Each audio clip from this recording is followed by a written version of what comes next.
Watch a 2-year-old with a toy. They're not even playing with it. It's sitting on the floor, forgotten, until another child walks toward it, and suddenly that toy becomes the most important object in the universe. They lunge, they grab it, they clutch it to their chest, and they shout the first word almost every human child learns to say with real fury. Mine. Nobody taught them that. No one sat them down and explained ownership, or scarcity, or competition. It was already in there. It was in there before they could even talk, and it never left. It's in you right now. By the end of this, you'll understand exactly where that word comes from and why it has a grip on you that you never agreed to. You felt it. The thing you barely wanted until someone else wanted it. The promotion that made you happy for about a week. The friend whose good news made your stomach quietly drop, even as you smiled and said congratulations. The drawer full of things you will never use and somehow cannot throw away. You call it greed or envy or being shallow, and some part of you is quietly ashamed of it. But it isn't a flaw in your character. It's a program, and it was written hundreds of thousands of years before you were born for a world that no longer exists. So let's go back. Before money, before stores, before the word enough meant anything at all. Picture your ancestor, a small band, maybe 40 people, somewhere on an ancient plain. And here is the single most important fact about their entire world. There was never enough. Not enough food, not reliably. A good hunt today told you nothing about tomorrow. Winter was always coming. Famine wasn't a tragedy that struck once in a lifetime. It was a season. It came back again and again for 2 million years. In a world like that, your relationship with stuff isn't about luxury. It's about staying alive. Imagine 2 of them. Ancestor A finds extra food and shares all of it, keeps nothing, holds on to nothing, relaxed, generous, unworried. We'll find more tomorrow. Ancestor B finds extra, and a part of their brain lights up and says, keep it, store it, hide some away, protect what's yours. And when the lean months come, and they always come, Ancestor B has a little extra buried. Ancestor B's children eat. Ancestor A's children don't always. Now play that out over thousands of years, over hundreds of famines, over an unbroken chain of hungry winters. Which one's descendants are more likely to be standing here today? Ancestor B, the one who couldn't let go, the one who always wanted just a little more than they needed. You are their grandchild, 100,000 times over. And here's the strange fingerprint that instinct left on you. Scientists have actually measured it. Losing something hurts you about twice as much as gaining the same thing feels good. Think about that. Find $20 on the street and you get a small, pleasant lift. Lose $20 out of your pocket and it gnaws at you for the rest of the day. That isn't irrational. To your ancestor, a gain was a bonus, a nice surprise, but a loss could be fatal. Losing food, losing a tool, losing your footing in the group, that could end you.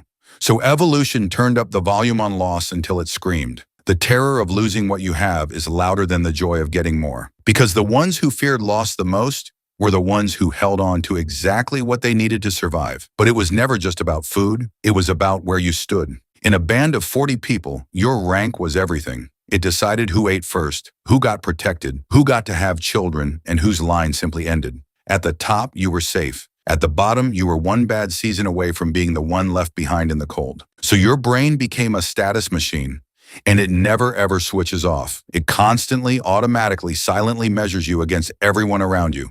Who has more? Who's rising? Who's pulling ahead of you? That comparison has a name. You feel it as envy. And envy isn't a sin. It's an alarm. It's the ancient signal that fires and says, you are falling behind in a world where falling behind means death. Do something. Now. Now look at where all that machinery is running today. You were built to compare yourself to 40 people.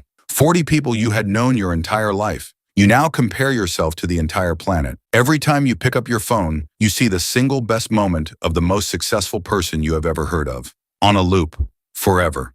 And your brain doesn't know they're strangers. It doesn't know it's a highlight reel, carefully chosen, lit, and edited. It just runs the only program it has. They have more. You're falling behind. Do something. And the scarcity, the famine that your hoarding instinct was built to survive, it's gone. You live in an abundance your ancestors could not have dreamed of.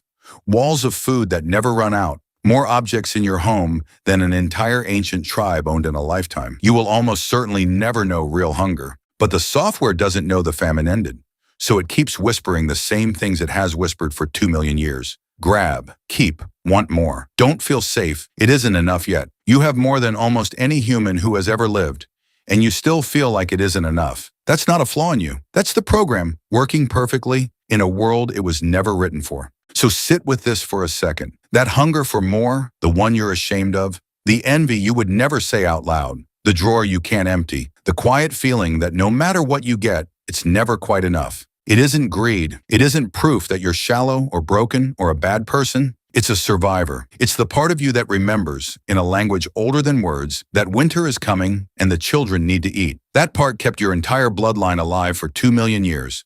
Every single one of your ancestors, without one exception, made it through the famine. And part of the reason they did is that they could never quite stop wanting more. You were never broken for feeling it. You were just built to survive a world that doesn't exist anymore. Understanding it won't switch it off. I won't pretend it will. The next time someone has more than you, the drop in your stomach will still come. The next time you finally get the thing, the satisfaction will still quietly fade. But now you can see the program running. And seeing it is the one thing not a single one of your ancestors was ever able to do. You can feel the old hunger rise and decide just this once that you already have enough. You can let a friend's good news simply be good news.